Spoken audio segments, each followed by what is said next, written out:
Nagpapanggap si Orphan Boy na isang mahina at bantay, pero siya pala ang pinakamalakas na assassin, kalahating tao, kalahating halimaw, na may kapangyarihang parang Diyos. Si Pufa ay isang pangit at nakakadiring ulila na talunan na namatay matapos sumabog ang kanyang lungsod.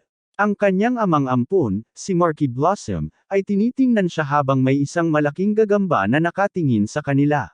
Ang gagamba na sinakuha ay masayang sinasabi na ito na ang magiging pangkaraniwang pagkain niya araw-araw. Nagreklamo si Marky Blossom na pagtanto na nawala na niya ang lahat ng kanyang mga ampon dahil sa isang eksperimento na gusto na niyang tapusin. Pero sinabi ni Nakuo na tumahimik siya. Inamin ni Nakuo na hindi nila na-control ang night gene factor. Gayunpaman, dapat maging masaya si Blossom dahil ang kanyang asawa ay nakaligtas dahil dito.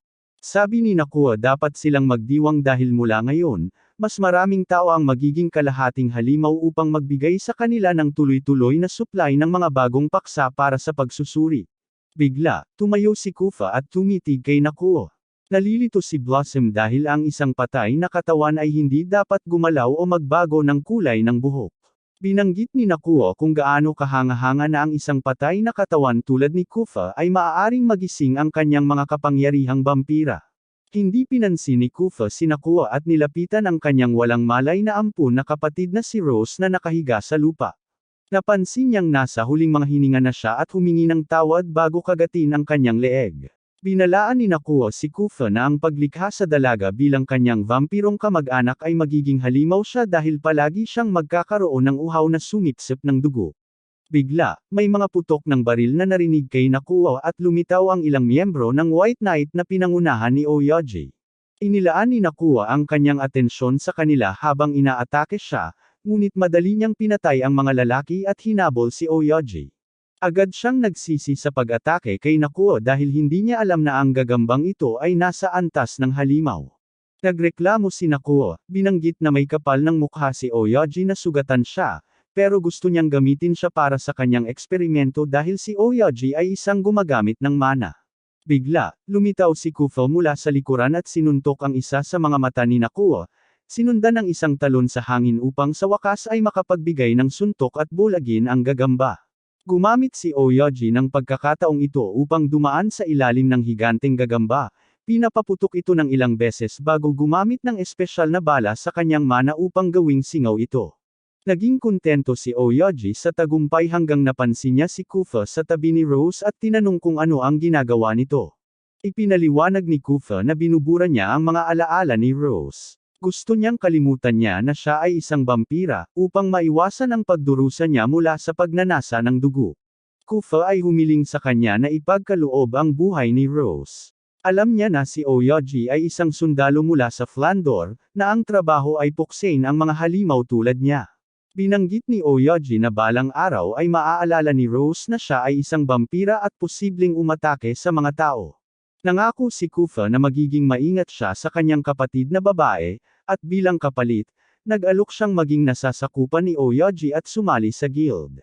Ipinaliwanag ni Oyoji na maaari lamang niyang tanggapin ang alok na iyon kung sisiguraduhin ni Kufa na mananatiling nakatago magpakailanman ang mga alaala ni Rose. Pero nangangahulugan din iyon na hindi kailanman maaalala ni Rose kung sino si Kufa.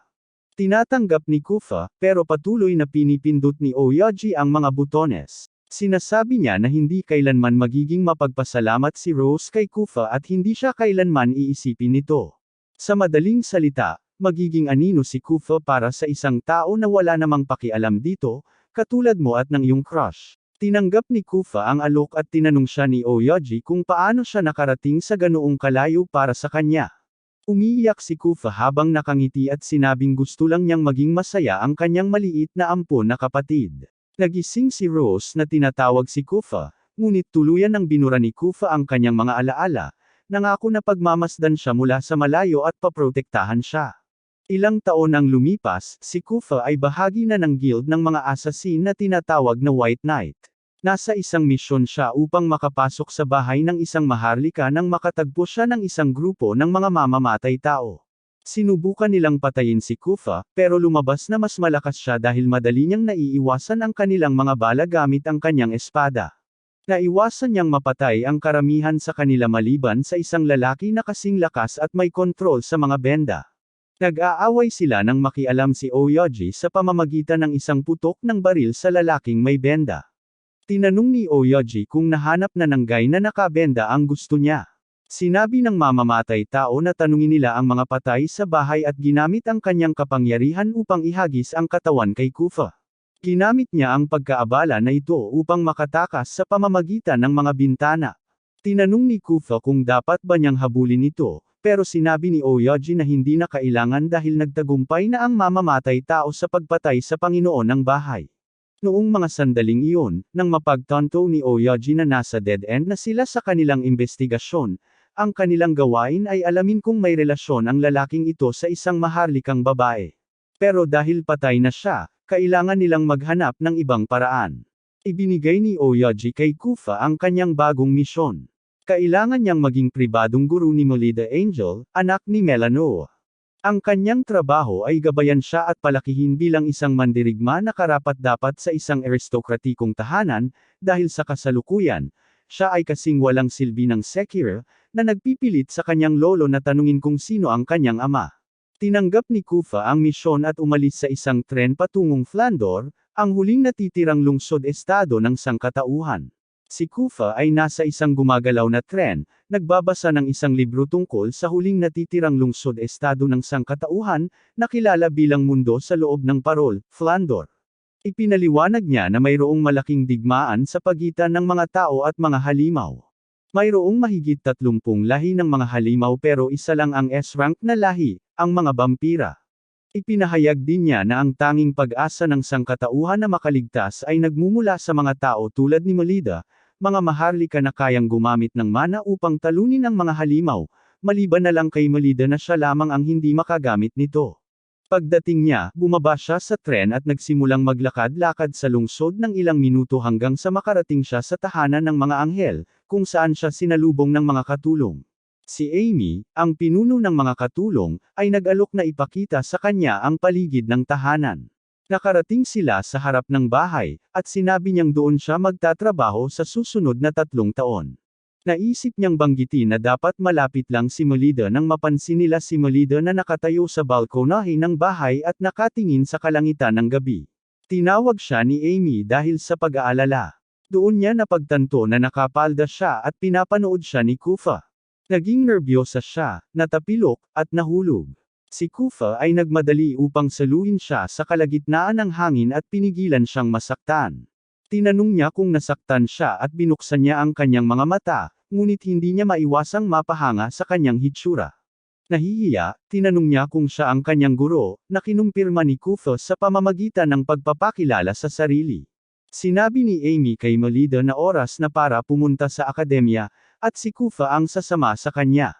Hindi alam ni Melida iyon, at sinabi ni Kufa sa kanya na siya ang magiging guro at tagapag-alaga niya.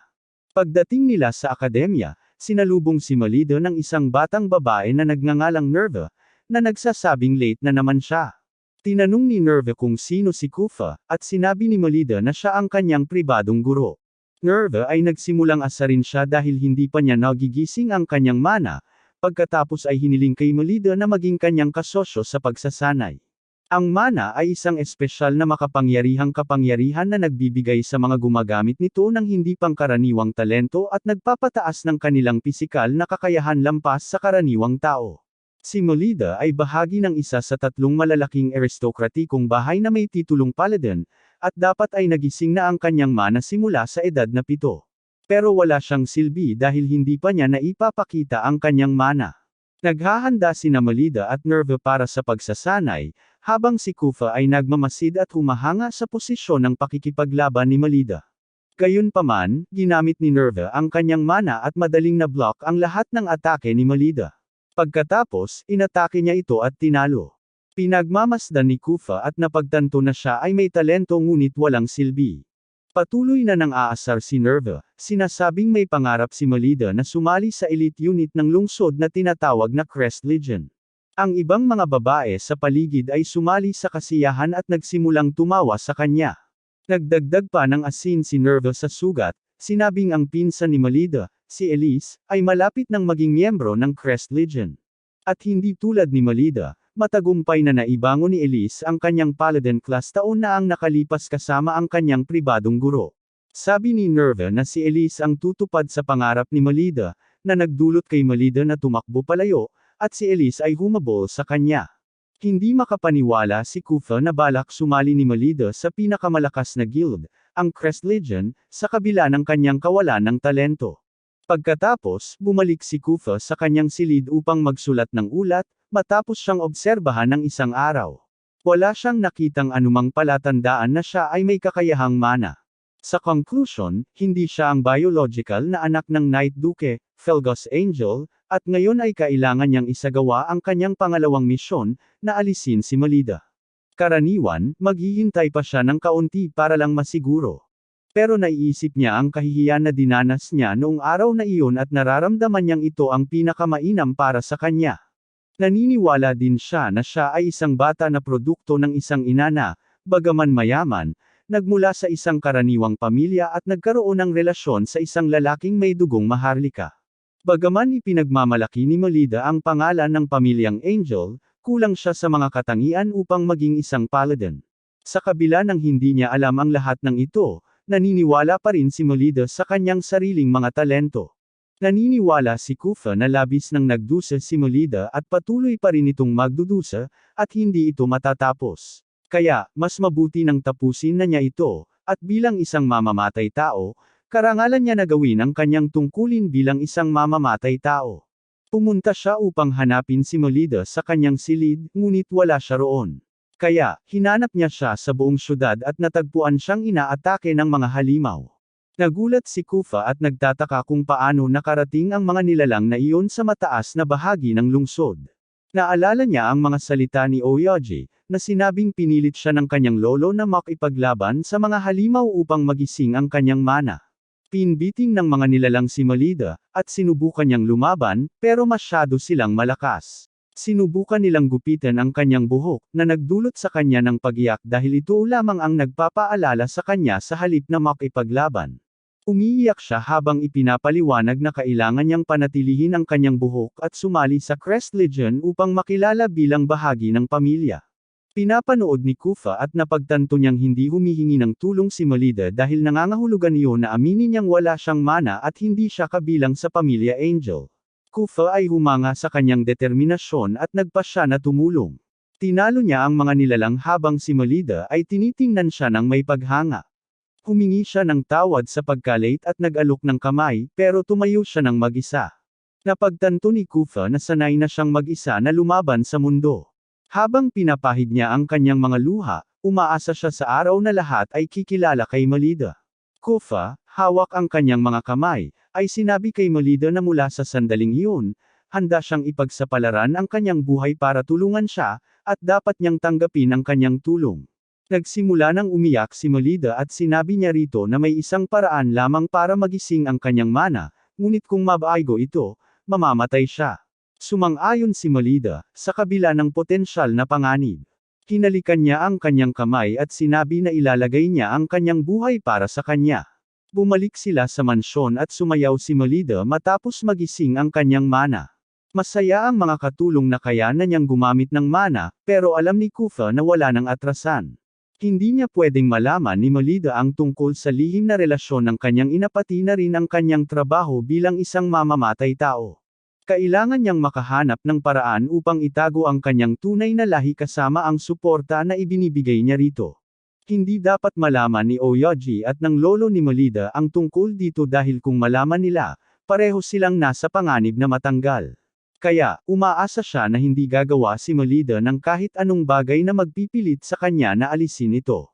Kinabukasan, sinuri ni Kufa ang katawan ni Melida habang ipinaliwanag na maaari na niyang gamitin ang mana dahil kumain siya ng isang espesyal na sangkap.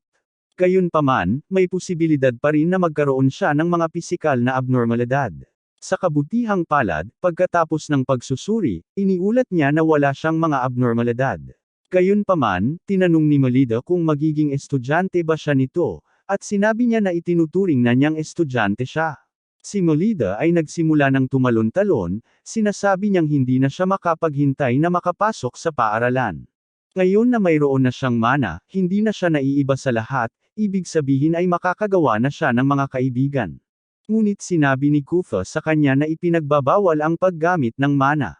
Maaari lamang niyang gamitin ito habang nag-eehersisyo kasama siya, at least itago ito hanggang magsimula ang paligsahan ng mga estudyante sa loob ng 1 linggo.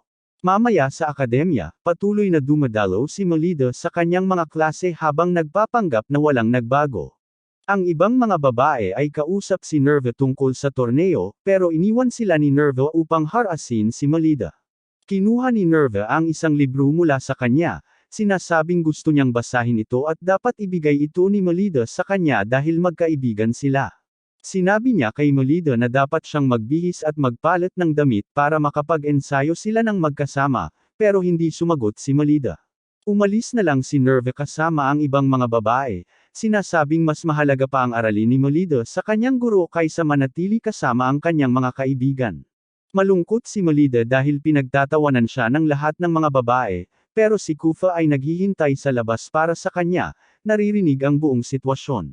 Habang naglalakad sa pasilyo, sinabi ni Melida na wala pa rin siyang mga kaibigan kahit na nagising na ang kanyang mana. Sinabi ni Kufa sa kanya na hindi pa perpekto ang kakayahan niya, kaya dapat siyang maghintay. Sa wakas, malapit na ang torneo. Hanggang doon, sinabi niya sa kanya na kailangan niyang patuloy na bigyan ng maling impresyon ang kanyang mga kaibigan sa paaralan tungkol sa kanya. Ipinaliwanag niya na sa paggawa nito, makikita ng mga batang babae ang isang himala sa panahon ng torneo. Napansin ni Kufa ang 2 babaeng sumusunod sa kanila at hinarap ang mga ito. Sila pala ay pinsan ni Melida, si Elise, at ang kanyang tutor.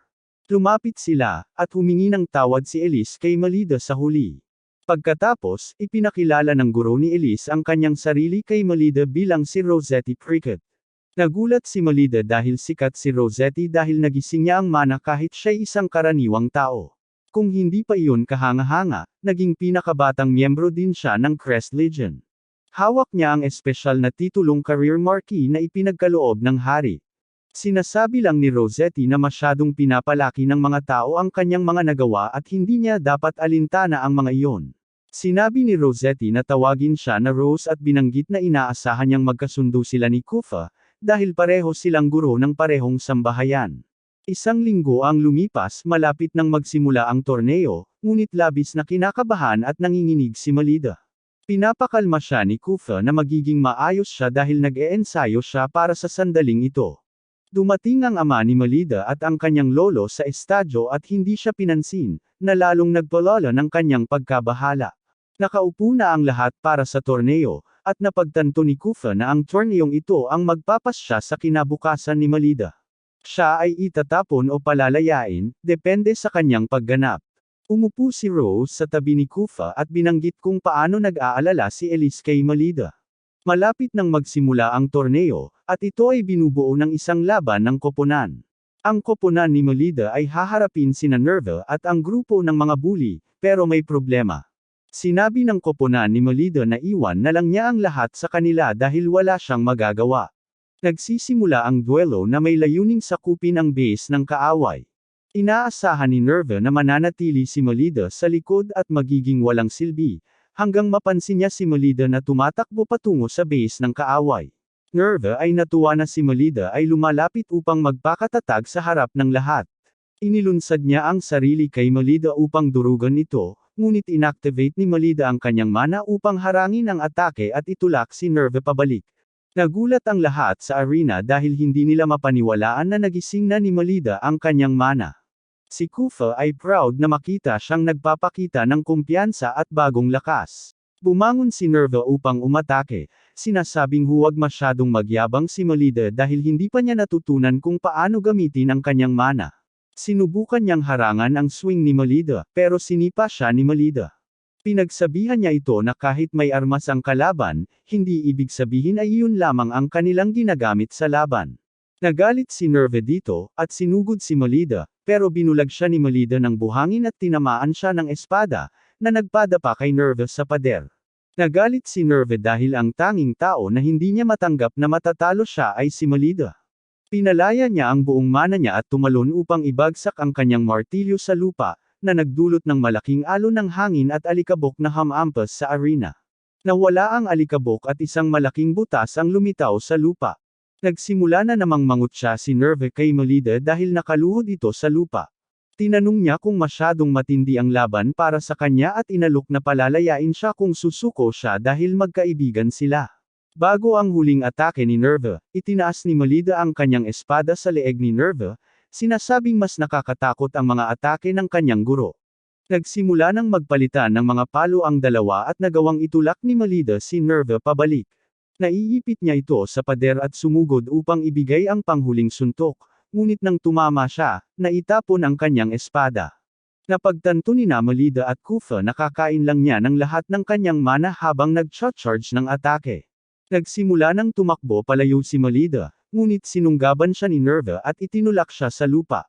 Gayunpaman, tumayo si Melida at patuloy na tumakbo habang nagpapaputok si Nerve sa kanya at nakapagpabagsak ng isang bala, na muling nagpatumba sa kanya sa lupa. Nagsimula ng pagtawanan siya ni Nerve, sinasabing dapat matakot si Melida sa kanya dahil sa paghamon nito sa kanya sa harap ng lahat. Gayunpaman, sinabi ni Melida na hindi siya natatakot kay Nerve, at sa hindi inaasahang pagkakataon, nagdulot ito ng luha sa mga mata ni Nerve.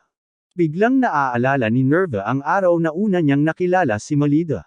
Sa kabila ng tawag ng mga tao kay Melida na walang talento, nilapitan pa rin siya ni Nerve, nangako na magiging kaibigan niya kahit wala itong mana.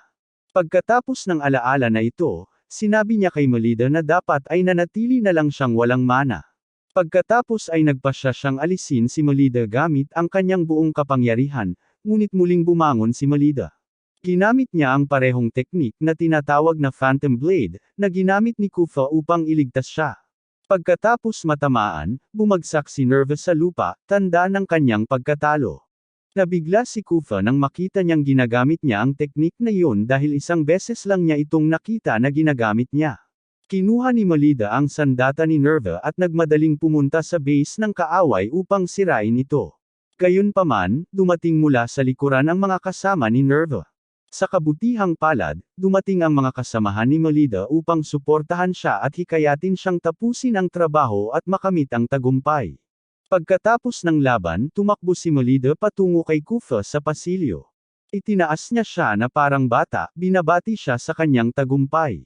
Ngunit habang nagdiriwang sina Kufa at Melida ng kanyang tagumpay, nakasalubong niya ang kanyang ama na dumaan, hindi siya pinansin. Sinabi niya sa kanya ang tungkol sa kanyang tagumpay, pero hindi siya naiintriga at hiniling na patunayan niya ang kanyang sarili sa isang laban-laban sa ibang paaralan. Hawak niya ang manggas ni Kufa na may luha sa kanyang mga mata, sinasabi na hindi siya masaya sa tagumpay. Pinapakalma siya ni Kufa, sinasabing huwag siyang panghinaan ng loob dahil ito ay isang mahalagang hakbang pasulong sapagkat kauna-unahang beses na nakipag-usap ang kanyang ama sa kanya.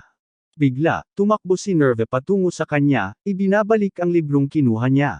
Humingi siya ng tawad at mabilis na tumakbo palayo, na labis na ikinatuwa ni Melida.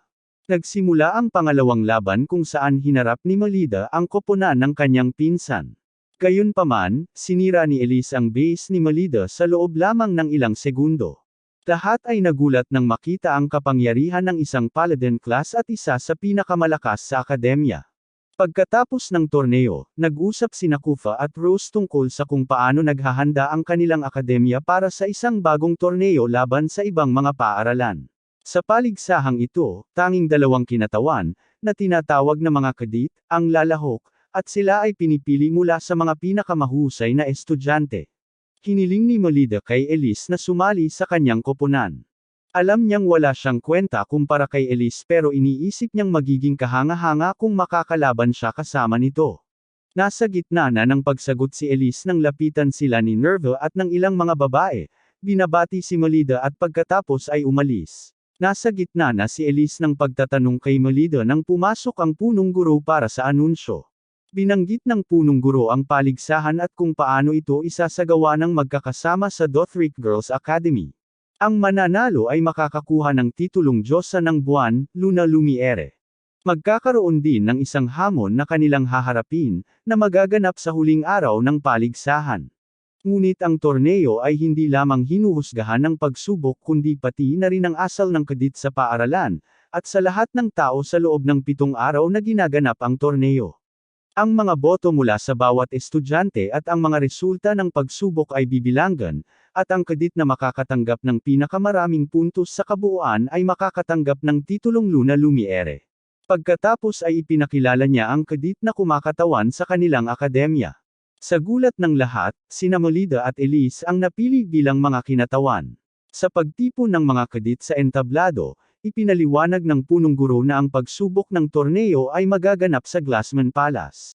Ang pagsubok ay isang round-robin battle royal sa pagitan ng mga grupo ng 3 estudyante, bawat isa ay pinamumunuan ng isang kadit.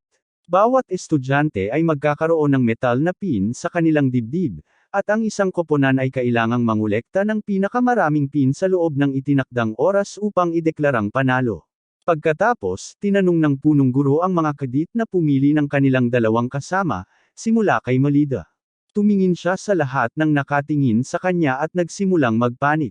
Walang gustong makipagkaibigan sa kanya, at wala rin siyang mga kaibigan. Gayunpaman, sa gulat ng lahat, nagboluntaryo si Nerva. Isa pang babae ang gumawa ng pareho at ang koponan ni Melida ay binubuo ni Nerva. Sinusubukan ni Nerva na linawin ang mga bagay. Ipinaliwanag na siya ay kumukuha lamang ng responsibilidad bilang dating kasamahan ni Melida, at nangangako si Shenfe na gagawin ang kanyang makakaya. Sa pagkakasama-sama ng lahat ng mga kadit, sinimulan ng punong guro ang torneo sa pamamagitan ng pagsasagawa ng lockdown sa akademya. Nagsimulang umalis ang mga estudyante at narinig ni Melida ang mga babae na nagkomento kung gaano siya kahinaing isipin na napili bilang isang kadit. Binanggit pa nila kung gaano ka-disappointed ang punong guro. Akala nila na may ginawa si Melida na parang pinalitan ang mga pangalan. Pagkatapos marinig ang lahat ng mga komento, nakipagkita si Melida kay Kufa at sinubukang ipaliwanag na wala siyang ginawa upang impluwensyahan ang kanyang pagpili. Hinihimas siya nito at sinabing kahit lahat ay laban sa kanya, mananatili siya sa tabi niya. Ito ay nagdulot ng luha sa kanyang mga mata at nagbigay lakas sa kanyang loob. Melida at Nerva ay nagsimulang mag-ensayo ng magkasama upang maghanda para sa torneo. Nerva ay malapit nang tamaan siya habang si Melida ay naghahanda na umatake pabalik. Gayunpaman, siya ay nataranta at muntik ng tamaan. Naiwasan niyang tamaan sa tamang oras at ipinaliwanag ni Kufa na kailangan pang pagbutihin ni Melida ang kanyang timing.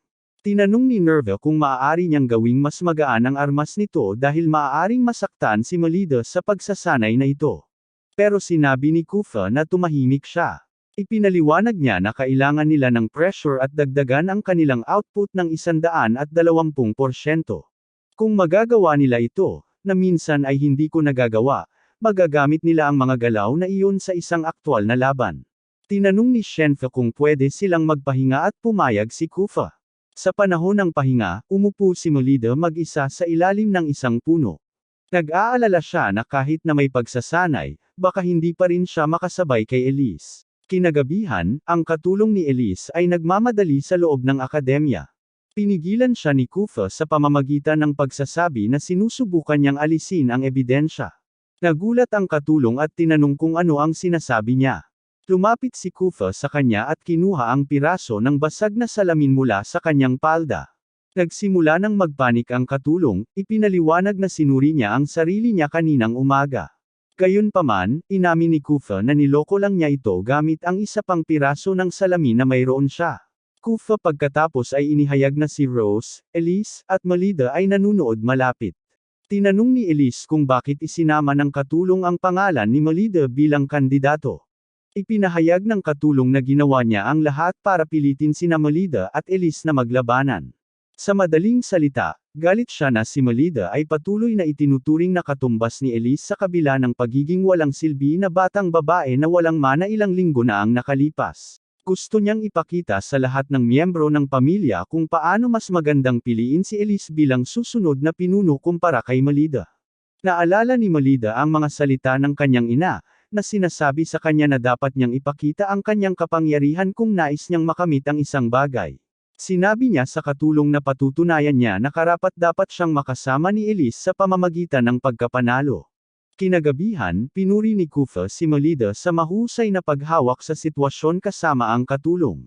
Gayunpaman, binanggit din niya na dapat maging mahusay din siya sa paggamit ng kanyang espada tulad ng sa kanyang mga salita. Umalis si Kufa sa silid, at habang naglalakad siya sa pasilyo, may isang itim na origami na nahulog sa likuran niya. Pumunta siya sa gubat nang mapagtanto niyang ang itim na origami ay isang sugo ng puting kabalyero. Sa gubat, nakita niya ang isang nakaburong tao sa isang sanga at tinanong ang tao kung ano ang gusto nito. Sinunog ng lalaki ang isang card upang magsulat ng ilang salita sa hangin dahil hindi siya natutong gumamit ng talk no jutsu, sa literal. Napagtanto ni Kufa na si Black Media iyon at tinanong kung bakit siya naroon. Sinabi ni Media na pinaniniwalaan ng organisasyon na nagbigay si Kufa ng hindi kumpletong ulat, at ang kanyang katapatan ay kinu-question. Pinagtatanggol ni Kufa na inulat niya ang mga katotohanan, at walang dahilan para pagdudahan siya. Gayunpaman, gusto ng guild ng test sample ng dugo ni Melida dahil nakakapagduda sa kanila na nagawa lamang niyang gisingin ang kanyang mana pagkatapos lumitaw si Kufa. Ipinaliwanag ni Kufa na ilalantad niya ang kanyang pagkakakilanlan sa pamilya Angel kung gagawin niya yon. Gayunpaman, tumugon si Media na siya mismo ang kukuha ng dugo ni Melida. Sinubukan siyang pigilan ni Kufa sa pamamagitan ng pagtapon ng kutsilyo. Madaling naiwasan ni Media ang lahat ng kanyang atake, sinasabi na maaari niyang gamitin ang kanyang paghihiganti bilang paraan ng paglantad sa kanyang pagtataksil sa guild. Pinagtanggol ni Kufa ang kanyang posisyon, sinasabing ginagawa niya ang kanyang tungkulin bilang tagapaglingkod ni Melida. Patuloy silang nagpapalitan ng mga suntok hanggang bigla silang naputol ni Rose. Sinabi niya sa kanya na ipinaalam na niya sa direktor ng akademya para sa backup.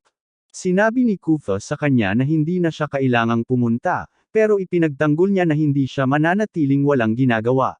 Inaatake niya si Media, na iniiwasan ang kanyang mga talem at tumalon upang atakihin si Kufa, pagkatapos ay naglabas ng baril at pinaputukan si Rose. Agad na inalis ni Kufa siya sa daan, pinuprotektahan siya. Napansin ni Media na sobrang mapagtanggol si Kufa kay Rose at tinanong kung siya na ba yun. Ayaw sumagot ni Kufa, pero nang malapit na nilang simulan muli ang laban, umalis si Media dahil paparating na ang mga gwardya. Nangako siyang babalik, sinabing siya'y isang aninong nagkukubli sa likuran nila. Binanggit ni Rose na hindi pa niya nakita ang ganitong paraan ng pakikipaglaban at tinanong si Kufa kung sino si Media. Ipinahayag ni Kufa na si Media ay kabilang sa clown class. Binanggit niya na mayroong 8 klase para sa mga tao na hindi mula sa isang royal knight na pamilya. Isa siyang samurai, pero mayroon ding fencer gladiator, maiden gunner, wizard, cleric, at sa wakas, clown. Bawat klase ay may espesyalidad maliban sa mga clown, na kayang gumamit ng bawat kakayahan mula sa anumang klase. At si Media ang pinakamalakas na clown sa Flandor. Nagkita sina Rose at Kufa sa punong guro na nagsabi sa kanila na magpapatuloy pa rin ang torneo ayon sa plano dahil imposibleng ipagpaliban ito. Ipinaliwanag ni Kufa sa punong guro na si Media ay isang kilalang upahang mamamatay tao. Idinagdag din ni Rose na marahil nagkunwari si Media bilang estudyante at sumingit sa akademya. Sa tingin niya, delikado na iwanan ang sitwasyon na hindi pinapansin. Ngunit matatag ang prinsipal sa kanyang desisyon na ipagpatuloy ang palaro. Sa wakas, dumating na ang araw ng pagsubok ng Luna Lumiere Tournament. Nakipagkita si Rose kay Kufa at tinanong kung balak ba niyang manatili upang panuurin ang mga babae o kung balak niyang gamitin ang kanyang espada upang ayusin ang mga bagay kay Media. Sabi niya na susunod siya, pero sinabi niya na manatili siya para mapangalagaan ang mga estudyante at malaman kung sino ang pinagsuot ni Media ng disguise sa mga estudyante. Ang punong guro ay lumabas upang ipaliwanag muli ang mga patakaran ng pagsubok, kung saan ang mananalo ay ang Kadeteng makakolekta ng pinakamaraming espesyal na medalya. Pagkatapos, maaari nilang mapanood ang aksyon sa Glassman Palace gamit ang mga ibinigay na binoculars, at sa kanya idineklara ang pagsisimula ng pagsubok. Agad umalis si Kufa, binabati si Melida ng swerte. Malapit nang pumasok ang koponan ni Melida nang pigilan siya ng mga bantay sa tarangkahan. Ngunit sa pamamagitan ng pagpapakita ng kanyang mana, pinayagan siya ng mga estatwa na makadaan. Nerva at Shenfa ay nagtakip kay Melida, at bigla silang pinaputukan ng tagabaril mula sa koponan ni Elise. Binanggit ni Nerva na maswerte sila na si Elise ang kanilang unang kalaban. Ang dalawang miyembro ng koponan ni Elise ay inaatake sila habang bumababa si Elise sa hagdang buhos. Sinabi ni Nerva at Shenfe kay Melida na habulin si Elise habang sila ay nakaharap sa mga miyembro ng koponan ni Elise. Tumakbo si Melida patungo kay Elise, na naghihintay, ngunit dinala siya ni Elise sa ibang lugar. Hiniling ni Melida na tumigil siya sa pagtakbo at makipaglaban, pagkatapos ay sinugod niya ito. Samantala, nakatagpo si Kufa ng isang batang babae na nagngangalang Mule Amor sa isang tore at sinubukan siyang atakihin, iniisip na siya si Media na nagkukubli. Hiningi niya sa kanya na ibalik ang kinuha niya, pinutol ang kanyang bag at pinigilan siya sa lupa. Ngunit ngumiti lang si Mule sa kanya, sinabing siya ay medyo mapagmahal. Sinubukan niyang hampasin siya, ngunit hinaranggan ni Mule ang kanyang atake gamit ang kanyang espada. Kufa umatras, napagtanto na ang kanyang mana ay isang uri kung saan gumagamit siya ng atake ng pagsipsip na unti-unting nauubos at nilalamon ang mana ng kanyang kalaban. Napagtanto ni Kufa na nagkamali siya. Humingi siya ng tawad at nagtanong ng pangalan niya. Ipinahayag niya ito at ipinaliwanag na siya ay isang Diabolos class at anak ng Duke Lemor, isa sa 3 malalaking bahay ng mga duke ng kabalyero. Humingi muli ng tawad si Kufa at bumalik sa torneo. Napagtanto niyang nagkamali siya sa hindi pag-obserbo sa hakbang ni Media na magbihis bilang kadit at makapasok sa pagsubok. Samantala, patuloy pa rin ang laban ni Melida at Elise. Tinanong ni Melida si Elise kung bakit siya tahimik at kung may gusto siyang sabihin, dapat niya na lang itong sabihin. Pero sinabi ni Elise kay Melida na mahina siya. Ito ay nagdudulot ng pagkaabala kay Melida, at pinapadapo siya ni Elise sa isang haligi. Sinisimula ni Elise na ipahayag na tumatakbo siya mula sa pakikipaglaban kay Melida mula pa noong unang torneo. Gusto rin niyang iwasan ang pagsubok na ito dahil ayaw niyang malaman na mas mahina si Melida kaysa sa kanya, at ayaw niyang maging hindi pantay kay Melida. Sinaksak niya ang lupa gamit ang kanyang espada, na lumikha ng alon na mabilis na iniiwasan ni Melida. Idinagdag niya na mas gusto niyang nasa ilalim siya ni Melida at ayaw niya maging number 1, pati na rin ang makuha ang atensyon ng lahat. Sa kabuuan, hindi niya gusto ang sarili niya dahil sa sobrang kapangyarihan. Mas gusto niyang maging pangalawa at manatiling nasa likod ni Melida. Tinanong ni Melida kung okay lang kay Elsie na mag-act siya bilang kanyang ate. Sinabi ni Elise na iyon ang gusto niya palagi, maging nakababatang kapatid. Ipinakita ni Elise ang kanyang tunay na kapangyarihan bilang isang paladin, handang salakayin si Melida. Ngunit hinarang ni Melida ang atake, sinabing tatanggapin niya ang hamon ni Elise. Si Elise ay galit na galit, sinasabing mas mahina si Melida kaysa sa kanya, naghahanda ng isa pang malakas na atake. Gayunpaman, ginamit ni Melida ang kanyang buong kapangyarihan upang labanan ito at ginamit ang kanyang bagong teknik upang sirain ang sandata ni Elise. Tinanong niya si Elise kung sino ang tinatawag niyang mahina, na nag-iwan sa kanya ng gulat. Nagpatuloy si Melida sa pag-atake, sinipa siya at pinagsabihan na panatilihin ang distansya mula sa kanyang kalaban. Pagkatapos, inilapag niya ito sa sahig at sinabi kay Elise na panoorin dahil palagi siyang magiging isang hakbang na nauuna. Kahit gaano pa kalakas si Elise sa hinaharap, lagi siyang magiging isang hakbang na nauuna. Sa mga luha sa kanyang mga mata, nagsimula nang umiyak si Elise habang sinisiguro ni Melida na palagi siyang nasa tabi nito at tutulong sa kanya. Nagyakap sila sa luha, nang biglang lumitaw si Nerva, pumapalakpak sa kanilang muling pagkikita. Sinabi niya na si Melida ay lumalaban tulad ng isang samurai class, katulad ng kanyang guro. Sinabi ni Melida na hindi siya naglalabas ng mana ni Nerva at humiling na malaman kung sino siya. Pagkatapos, nag-transform si Nerva, at nahayag na siya si Media. Dahil dito, may bahagi ng kastilyo na nagkabasag. Si Rose ay nagmamadali papuntang kastilyo habang ang iba ay naguguluhan. Sinubukan ni Melida at Elise na tumakas, ngunit inatake sila ni Media. Nagpasya si Melida na lumaban, sinasabing paprotektahan niya si Elise bilang kanyang nakatatandang kapatid at gagamitin ang paraan ng kanyang guro sa pakikipaglaban. Nagbanggaan silang dalawa ng mga espada, pero may kalamangan si Media dahil siya ay gumagamit ng 2 espada. Pinadaan niya silang dalawa sa isang salamin. Ang mga bantay ng palasyo ay lumitaw upang protektahan sina Melida at Elise, ngunit nagawa ni Media na pigilan ang kanilang mga atake at madaling talunin sila. Naghahanda na siyang umatake kay Melida nang makialam si Kufa at pinigilan si Media. Nakipaglaban sila na nagdala sa kanila sa labas ng kastilyo, at sa huli ay natalo siya. Ipinakita niya ang tunay na mukha, pangangatawan, at mana niya, na nagdulot sa kanya ng kahihiyan.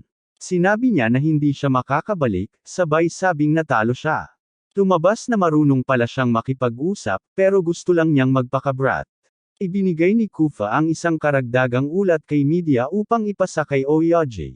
Sinasabi niya na si Oyoji ang magpapasya sa susunod na hakbang kapag nabasa na niya ang liham, at para sa kanya, pinipigilan nito ang anumang parusa. Tinatanggap ito ng media, na nagtatapos sa alitan. Pagkatapos nito, natapos ang torneo at si Kara mula sa ibang akademya ang itinalaga bilang panalo. Ang insidente sa media ay tinakpan na parang hindi ito nangyari, pero may iniisip si Kufa. Walang mana ang katulong ni Elise, na dapat magpahirap para makapasok siya sa lugar ng Glass Mondo, kaya iniisip niya na mayroong nagudyok sa kanya na palitan ang salamin. Mga araw ang lumipas, dumating si Blossom, ama ni Rose, sa akademya upang gabayan ang biyahe ng akademya patungong Shangarda. Tinanong ni Elsie si Rose kung bakit nandoon ang kanyang ama sa akademya, at sinabi niya na dahil ito sa kanilang training trip sa Shangarda, na sinang-ayunan ni Kufa na nagulat si Rose na alam niya iyon, at binanggit ni Kufa na bahagi ito ng kanyang trabaho dahil alam ng lahat ang impormasyon tungkol kay Blossom, isang master genetic engineer. Ngunit nang makita si Kufa, unang natakot si Blossom ngunit pinakalma ang sarili, sinabing naaalala siya ni Kufa sa isang taong kilala niya ngunit patay na ngayon, na nag-iwan sa lahat ng nagulat. Ipinaliwanag niya na ito ay mga taon na ang nakalipas, nagkaroon ng isang napakalupit na masaker na naganap sa bayan, inaalala ang insidente kasama ang batang Kufa at Nakuo. Idinagdag niya na hindi ito maaalala ni Rose at ito ay sanhi ng isang mastermind na 12 taong gulang noon, at nakikita niya ang mukha ng batang iyon kay Kufa, na ikinagulat ng lahat. Ang direktor ng akademya ay huminto sa talakayan upang ipagpatuloy ang briefing ng biyahe, at inutusan silang pumunta sa Grand Hall. Sa bulwagan, nag-aalala si Meloda kay Kufa dahil nagbago ang kanyang mood nang banggitin ni Blossom ang massacre. Sinabi niya kay Elise na nag-aalala siya kay Kufa at gusto niyang tingnan ito, ngunit habang tumatakbo siya sa pasilyo, pinigilan siya ni media, na ngayon ay isang guro sa akademya at kilala na sa pangalang Lak. Nais na niyang sabihin kay Lak na gusto lang niyang tingnan si Kufa nang marinig niya ang isang boses na nagsasabing lumayo siya. Nagtataka siya kung ano ang tinig at tinanong siya ni Lak kung anong tinig ang tinutukoy niya. Napagtanto niya na hindi narinig ni Lak ang tinig na narinig niya. Bigla, may narinig na sigaw mula sa Grand Hall. Dumating si Meloda doon at nakita ang isang walang malay na babae sa lupa, at walang nakakaalam kung ano ang nangyari. Nakikita rin niya si Kufa, na sinabing bagong dating lang siya. Lahat ay nasa gitna pa rin ng takot nang dumating si Blossom at nagpa siya na gamitin ang isa sa kanyang mga imbensyon upang mahanap ang salarin. Ang pabago-bagong ahente na ginagamit niya ay nag-uugnay sa anumang palatandaan ng mana na naruroon. Ibubuhos niya ito sa apoy, at ipinapakita nito na ang kulay ng mana ay asul. Idinagdag ni Blossom na ito ay mana mula sa isang lalaki sa kanyang mga teenager. Lahat ay tumingin kay Kufa at nagsimulang magduda sa kanya dahil siya lang ang tanging lalaking akma sa paglalarawan. Kufa ay maaari lamang magsabi na hindi niya maipapakita ang kanyang kawalang sala ngayon. Sa kabila ng insidenteng ito, nagpa siya ang akademya na ipagpatuloy ang biyahe patungong Shangarda. Habang nasa tren, nakaupo si Meloda sa tabi ni Elise, nag-aalala para kay Kufa. Tinanong ni Elise kung ano sa tingin niya ang layunin ng salarin. Sabi ni Meloda na wala siyang ideya. Dumating sila sa Shangarda, at ipinakita ni Blossom ang paligid, nagsimula sa isang lugar na puno ng genetically modified na mga halaman na nilikha niya. Pagkatapos, may isang lalaking tumakbo patungo sa kanila. Ipinahayag ni Blossom na ang pangalan ng lalaki ay Dek, na may mata sa halip na I, at ipinaliwanag na siya ang kasintahan ni Rose. Sinabi ni Dek kay Blossom na may isa na namang naging biktima, kaya't pumunta sila sa lungsod. Pagdating sa lugar, nakita ni Meloda ang mga tao na nagtitipon, may ilan na nagsasabing isang estudyante ang naging biktima. Dumaan siya sa gitna ng tao at nakita si Elise sa sahig. Napansin niya ang mga mantsa ng dugo sa carpet, at si Blossom na hawak ang walang buhay na si Rose. Agad siyang tumakbo kay Elise pero nakita niyang wala lang ito sa katinoan. Napansin niya si Blossom na hawak ang kanyang anak habang nagtatanong kung bakit ito namatay. Nagalit si Deck at sinabi na dapat nilang ipunan ang mga tao sa bayan at habulin si Kufa. Sinasabi niya na si Kufa ang pumatay kay Rose, at dapat nila itong dalhin sa hustisya. Kinuha ni Blossom si Rose, sinasabing may pag-asa pa siyang mabuhay, at gagawin niya ang lahat para maibalik ito. Lumapit si Shenfe kay Blossom, sinasabing mas mabuti nang huwag masyadong galawin si Rose, pero sinabihan niya itong tumahimik dahil estudyante lang siya. Bilang isang pantas, gagawin niya ang lahat upang maibalik si Rose sa buhay. Umalis siya kasama siya. Melioda ay nalilito sa lahat ng nangyari. Ipinahiga ni Melioda si Elise sa kama, tinitingnan siya nang pumasok si Instructor Lack. Pinuri niya ang nakaraang pagsisikap ni Melioda sa torneo, ngunit humiling lang si Melioda ng kaunting oras na magkasama sila ni Elise. Binalaan ni Lack na hindi sila makakalabas ng lungsod hanggat hindi pa nauubos ang mga ilaw, kaya huwag siyang gumawa ng anumang padalos-dalos na desisyon. Pagkatapos umalis ni Lack, kinuha ni Melioda ang espada ni Elise, humihiling kay Elise na ipahiram sa kanya ang lakas nito. Bigla, narinig niya ang mga lalaking sumisigaw.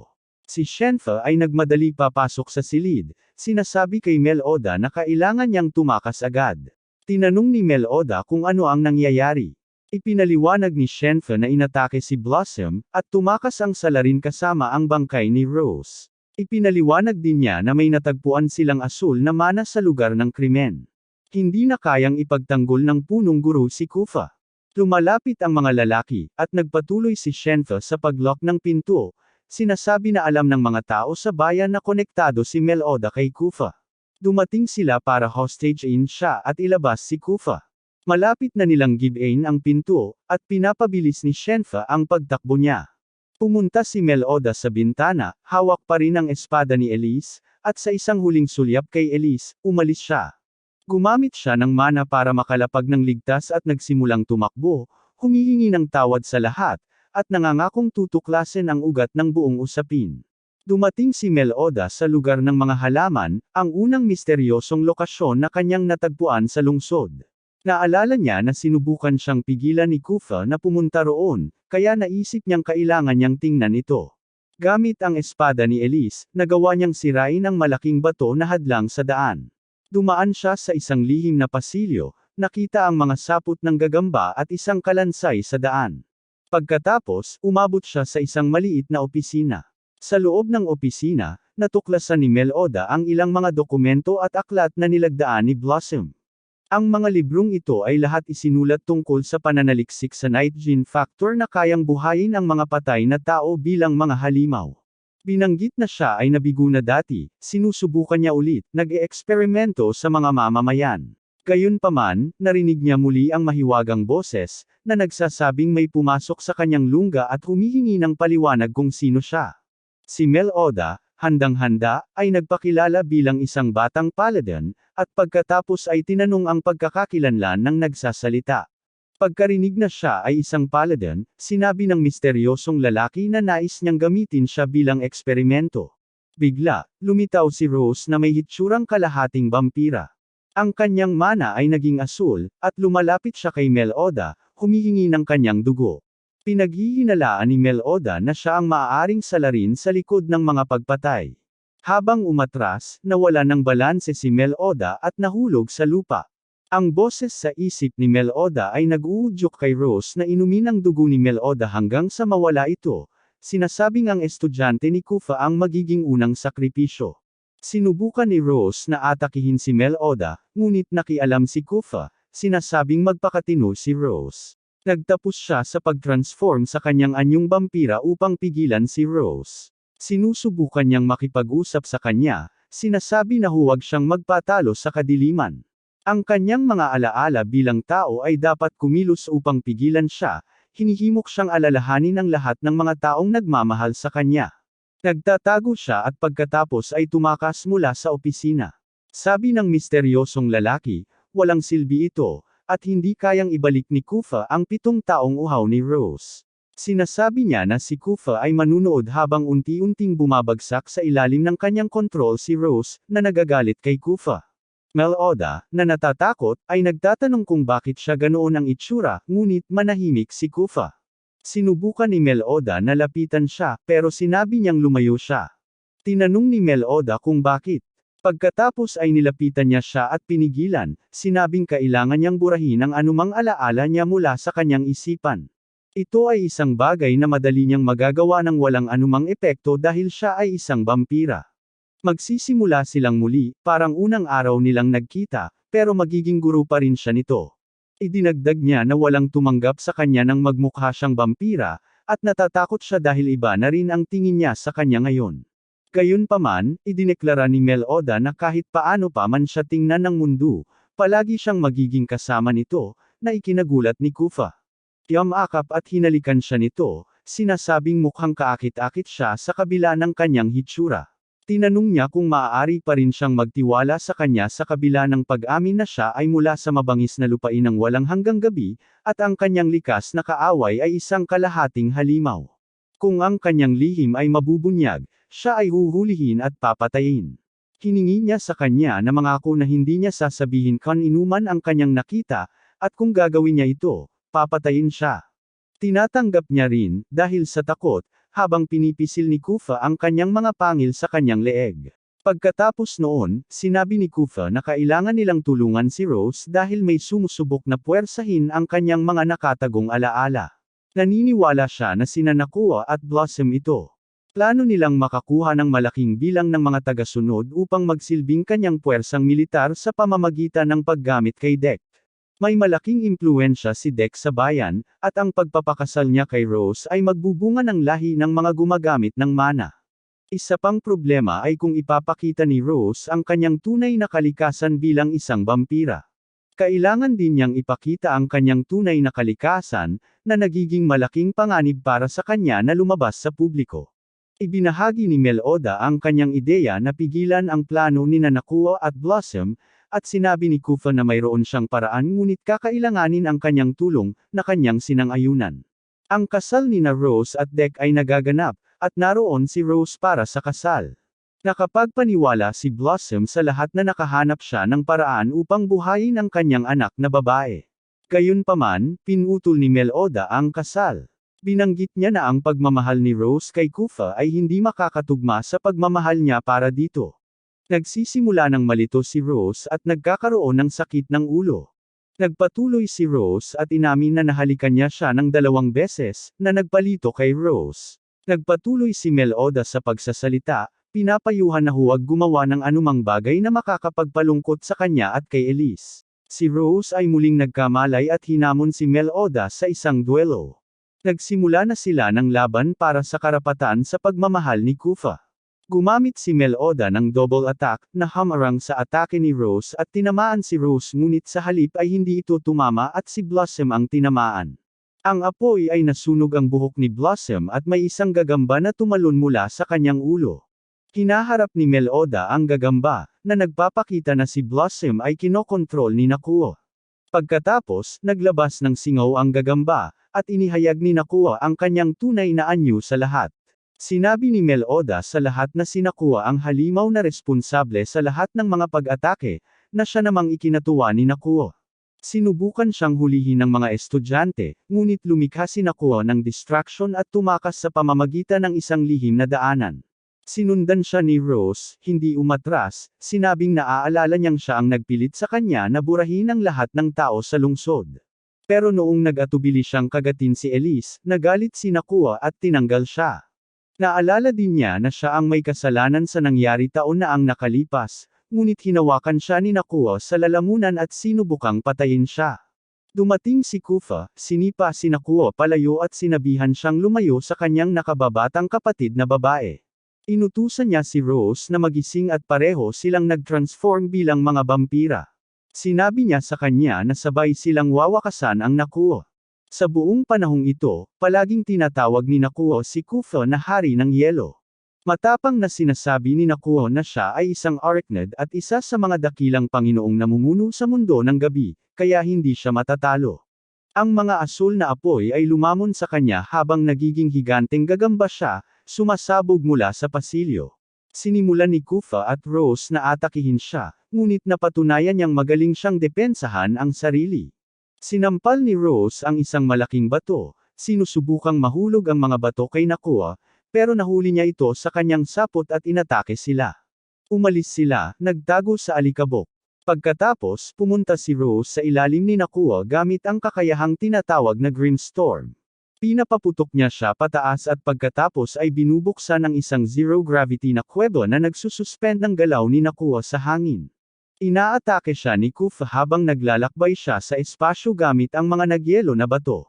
Sinuntok niya si Nakua sa isang batong may matutulis na pangil at tinapos ni Rose ang laban gamit ang kanyang sariling mga atake, parang kidlat na nagwawasak sa kanyang katawan. Gayunpaman, hindi pa nila siya natalo. Si Nakua ay naging itim na usok at pumasok sa isang bunganga sa lupa. Sinasabi niya na hindi nila siya mawawasak dahil maaari siyang maghiwa-hiwalay. Nag-aalala si Rose na makakatakas siya, pero sabi ni Kufa, iba ito kumpara sa 7 taon na ang nakalipas. Bigla nilang narinig si Nakua na sumigaw sa sakit, nagtatanong kung ito ba ang plano ni Kufa. Sa puntong ito, narinig nila ang huling sigaw ni Nakua, na nagpapatunay na siya ay nawasak. Niyakap ni Rose si Kufa at sinabi niyang naaalala na niya ang lahat. Si Kufa, gayunpaman, nagpa siya na muling burahin ang alaala ni Rose dahil gusto niyang mamuhay ng normal ang kanyang kapatid na babae, at iyon ang pangako na ginawa niya sa kanyang guild. Sinasabi niya na gusto niyang makasama siya, pero ipinapangako niya na palagi siyang magiging nasa tabi niya kahit ano paman.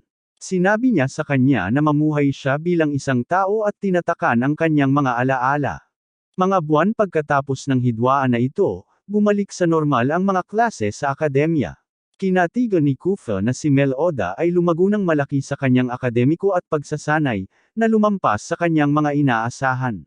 Sa Grand Hall, inihayag ng punong guro na papalapit na ang katapusan ng taon ng pag-aaral.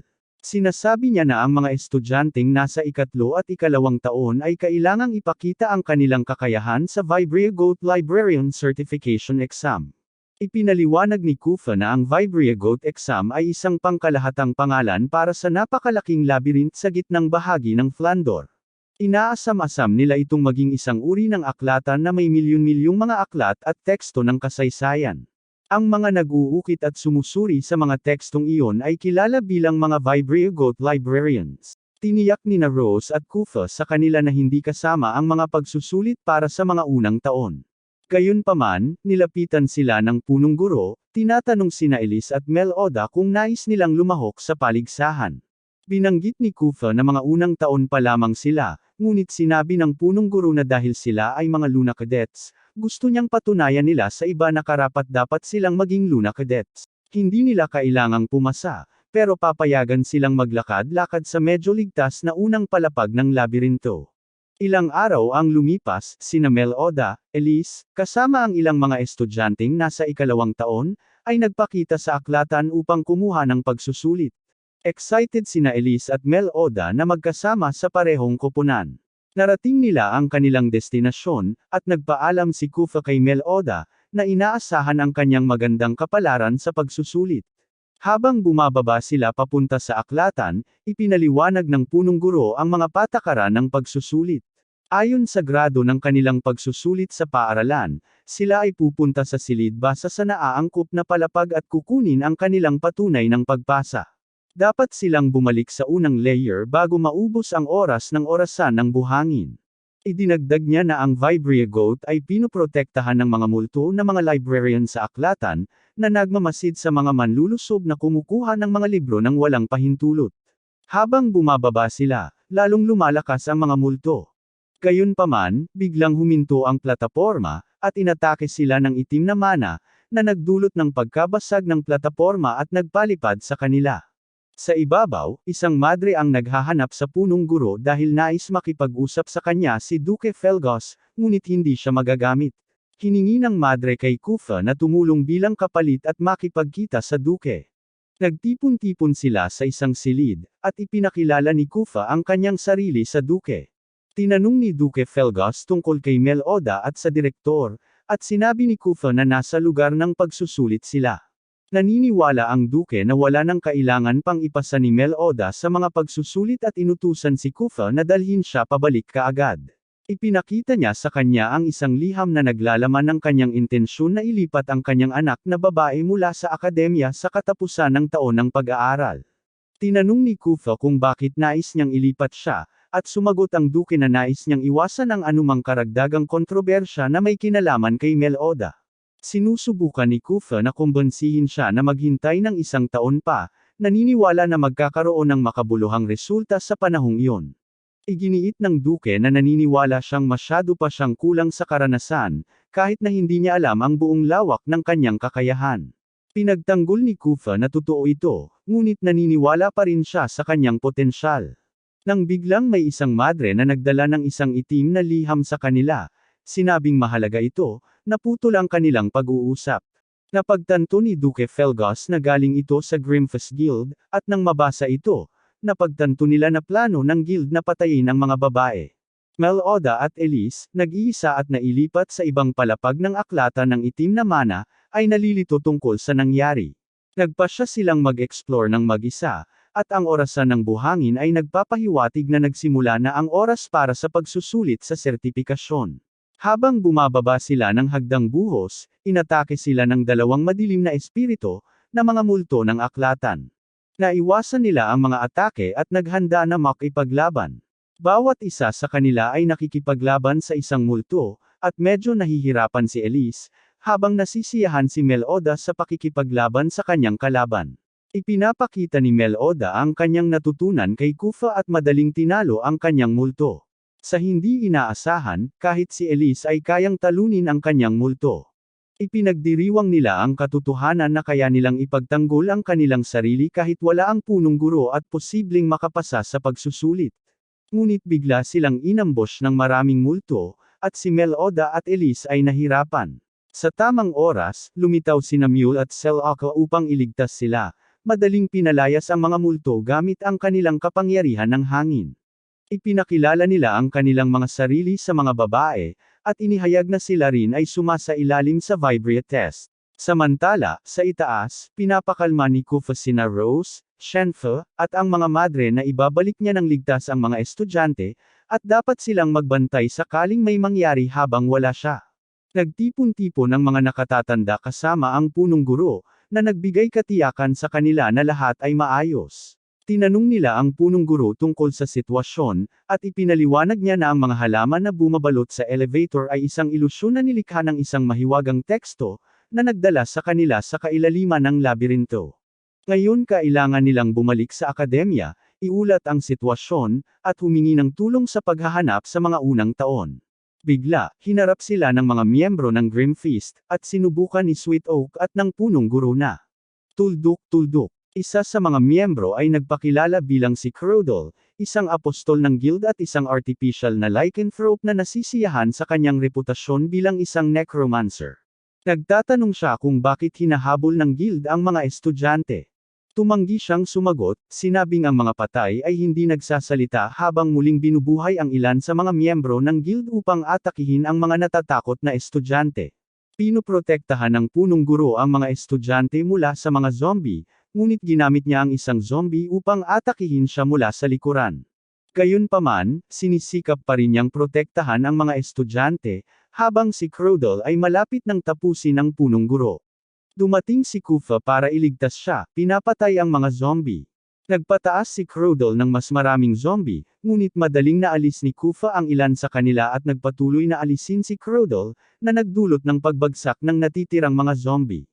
Agmadali siyang pumunta sa punong guro, na bumagsak na dahil sa kanyang mga sugat, at humiling kay Kufa na bantayan ang mga estudyante. Dalawang estudyante ang lumuhad, humihingi ng tawad. Inamin na sila ang nagbasa ng mahiwagang teksto sa elevator sa utos ng kanilang ama. Hindi nila alam na magiging ganito ang kalalabasan. Gayunpaman, hindi pa tapos si Crudel.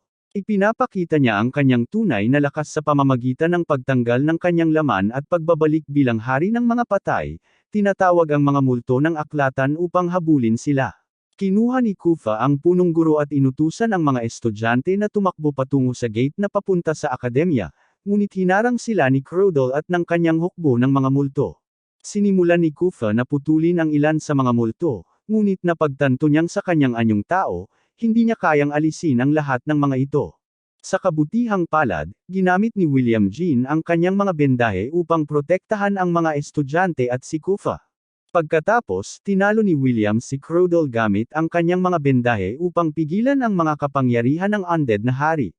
Pinasalamatan siya ni Kufa sa kanyang tulong, at natatakot ang mga estudyante dahil si William ay kalahating halimaw. Sabi ni Swedok na hindi ito mahalaga, dahil utang nila ang kanilang buhay kay William, at pinasalamatan niya ito sa kanilang ngalan, na nagulat si William. Sinabi ni William kay Kufa na may tunay na panganib pa rin sa hinaharap, na ang Grimfist Guild ay nakapasok na sa akademya, at ipinadala nila ang liham upang ilayo si Kufa sa akademya. Ang kanilang target ay hindi si Melida, kundi lahat ng estudyante ng akademya. Gusto nilang patahimikin ang lahat ng mga saksi sa palabas ng peking ama ni Melida na nangyari sa akademya. Kufa ay nakahinga ng maluwag na iniwan niya sina Rose, Nerva, at ilang iba pang mga babae na kasalukuyang ipinagtatanggol ang akademya mula sa mga mananakop. Tiniyak ni Kufa sa mga babae na ibabalik niya sina Melida at Elise nang biglang lumitaw si Oyoji, binabati sila ng walang pakialam. Sabi niya narinig niyang gustong sumali ni William sa kanilang guild, pero sinabi ni William na nagpalitan lang sila ng impormasyon. Kung ibabahagi nila ang kanilang impormasyon kung paano gawing tao muli ang isang halimaw, magiging especially iya siya at regular na magbibigay sa kanila ng intelihensya tungkol sa mga kriminal na aktibidad. Sabi ni Oyoji na papayag siya depende sa kung gaano kaepektibo si William sa mga susunod na gawain. Tinanong ni Kufa si Oyoji kung bakit siya nandito, at sinabi ni Oyoji kay Kufa na si Duke Surge ng House of Shiksal ang nasa likod ng lahat. Ipinagkakatiwala niya kay Kufa ang natitirang bahagi ng misyon. Sa kabilang banda, nagsimula nang magtanong si Melida kay Newell kung talagang dumating siya para sa pagsusulit sa labirinto, at sumagot si Newell ng oo, na nagmumungkahi na magtulungan sila bilang mga unang taon at tapusin ang pagsusulit ng magkasama. Sumang-ayon si Melida sa ideya. Si Newell ay nagdala sa kanila sa isang bukas na espasyo na may maraming mga libro, isa sa isang plataporma. Ito ay bumukas, sa simulay blanco, hanggang sa may sulat na biglang lumitaw dito. Binasa ito ni Newell, na nagpapahiwatig na nagtatanong kung kukunin nila ang pagsusulit, na sinang-ayunan ni Melida. Ang susunod na pahina ay bumukas, na nagsasaad na nagsimula na ang pagsusulit at kinabibilangan ito ng pag-aayos at maayos na pag-aayos ng mga libro. Sa una, akala nila madali lang ito hanggang may isang libro sa tumpok na bumukas, at isang demonyo, na kilala bilang imp, ang lumabas mula rito. Ipinaliwanag ni Newell na kung aalisin nila ang demonyo, maaayos ang mga libro. Hinaharap ni Melida ang demonyo, inaayos ang aklat, at nagdiriwang kasama si Elise. Gayunpaman, mas maraming mga imp ang nagsimulang lumabas mula sa ibang mga libro. Patuloy na hinaharap ni Melida ang mga demonyo habang ang iba naman ay nagtatrabaho sa muling pag-aayos ng mga libro. Napagtanto nila na patuloy na tinatanggihan ng mga libro ang mga posisyon kung saan sila inilagay. Nakapag-solve si Elise ng isang puzzle, at binasa ni Newell ang libro, natuklasan ang mga pahiwatig para sa paglalagay ng ibang mga libro. Naunawaan nila ang tamang ayos, at sa tulong ni Melida, naipasa nila ang pagsusulit. Habang ipinagdiriwang nila ang kanilang tagumpay, kumikislap ang 4 na libro, na nagpapahiwatig na pumasa sila sa pagsusulit. Ipinapakita ng orasan ng buhangin na marami pa silang oras upang makabalik sa ibabaw. Gayunpaman, nagsisimulang magtanong si Newell kung bakit gustong ipasa ni Melida, isang estudyanteng nasa unang taon, ang pagsusulit ng para sa kanila. Bilang mga nangungunang estudyante, sinubukan lang nila ang pagsusulit para sa kasiyahan. Sabi ni Melida na gusto niyang makilala bilang isang inapo ng House Angel ng lahat. Nagpapanggap si Newell na nauunawaan niya ngunit tinatanong si Melida kung ang pagsusuri ba ay talagang magsisilbing patunay ng kanyang pag-aari sa House of Angel. Humakbang si Elise sa harap ni Melida bilang isang anyo ng depensa. Pinigilan ni Newell ang kanyang mga akusasyon at inalok na dalhin sila sa labasan. Gayunpaman, nagpasya si Sol Aka na kunin ang libro ni Melida, sinasabing para ito sa kanyang ikabubuti. Hiniling ni Newell kay Sol Aka na ibalik ang libro, ngunit inamin ni Sol Aka na ang pagsusulit ay isang bitag. Binuksan ni Elise ang libro at natuklasan na hindi sila pumasa sa pagsusulit ng ika-6 na baitang kundi isang baitang na mas mataas, ika-5 baitang. Nagsimulang punuin ng mga multo ang silid, at kinuha ni Newell ang libro mula kay Sol Aka, binasa ito, at ngumisi, sinasabing kabilang si Malida sa klase ng samurai, na labis na ikinagulat ni Malida. Idinagdag ni Newell na kailangan niyang ibigay ang impormasyong ito sa nakatatandang kapatid ng pamilyang Shixel at ginamit ang estant ng aklatan upang italon pataas. Mabilis na sinabi ni Elise na kailangan nilang habulin si Newell, at nag-aatubiling pumayag si Malida na may kalungkutan. Tinulungan sila ni Sol Aka na makalabas sa lugar. Sa wakas ay nahabol nila si Newell, at humingi ng sagot si Malida, sinasabing akala niya magkaibigan sila. Tiniyak ni Newell sa kanya na ginawa niya iyon dahil nagmamalasakit siya sa kanya. Pagkatapos, gumamit siya ng isang mahiwagang teksto, na naglipat sa lahat sa ibang lugar. Sa bagong lokasyong ito, natagpuan ng mga babae ang kanilang mga sarili sa isang mundo ng mga kwentong kahawig ng Alice in Wonderland. Si Malida ay nakadamit na parang si Alice, at ang ibang mga babae ay nakasuot ng iba't ibang costume. Isang lalaking may maskara na nagngangalang Biju ang lumitaw sa harap ng mga babae, at inihayag na sila ay nasa isang malaking hall, at kasalukuyang sumasailalim si Malida sa isang pagsubok. Nagpasya si Belize na ipagtanggol si Malida at hinabol si Biju, ngunit tinamaan siya nito at umatake gamit ang madilim na tinta. Pinigilan ni Belize ang tinta gamit ang kanyang espada, pero nagsimula itong kainin ang espada. Nagpatuloy si Biju pero tumalon si Malida sa likod at nahuli siya, tumama sa isang haligi at nangakong protektahan si Belize. Si Serge ay nagpapaputok ng itim na tinta kay Malida upang alisin siya, ngunit si Kufa ay nakialam at ipinagtanggol sila, sinasabi na siya na ang bahala sa lahat. Malida ay nagpapasalamat ngunit iginiit na tumulong. Kinuha ni Kufa ang kanyang kamay, tinulungan siyang tumayo, at pareho silang nagsimulang lumaban kay Biju. Sinasabay nila ng perpekto, umaatake at humaharang sa mga atake ni Biju ng sabay. Naalala ni Malida ang lahat ng kanyang pagsasanay kasama si Kufa at sa tulong ni Malida. Pinapadala niya si Biju sa hangin, pinipigil siya doon. Gumamit si Kufa ng isang espesyal na kakayahan upang sirain si Biju, binasag ang kulungan. Tumakbo si Malida upang yakapin si Kufa. Sa wakas, lahat ay nakabalik sa pasukan ng Akademya ng Ligtas. Si Rose ay nagmamadaling yakapin si Elise, sinasabing nag-aalala siya para dito. Ang punong guro at si Swedok ay tinatanggap din sila pabalik. Nakikita ni Duke Felgas ang lahat ng ito ngunit pinili niyang umalis at hindi makialam. Nakikita ni Kufa ang nag-aalalang ekspresyon ni Malida, pero pinapakalma niya ito sa pamamagitan ng paghaplos sa kanyang ulo. Pagkalipas ng ilang araw, maraming tao ang nagsusulat ng iba't ibang liham na nag-aangking ama ni Malida. Ang kontrobersya ukol kay Malida ay nalutas. Naging kaibigan siya ng mga babae sa akademya at nakipagkita sa kanyang ama bago ito magretiro. Binanggit niya na tungkol sa kanyang klase ng samurai, sa henerasyon ng kanyang lola, mayroong isang tao na kabilang sa klase ng samurai. Sinabi rin niya na kamukha niya ang kanyang ina. Si Malida ay nagsimulang umiyak matapos siyang tanggapin ng kanyang ama, na nagulat ang lalaki. Iniwan niya siya sa pangangalaga ni Kufa, na nakamasid sa lahat, at pagkatapos ay umalis. Sinabi ni Kufa kay Malida na masaya siya para sa kanya.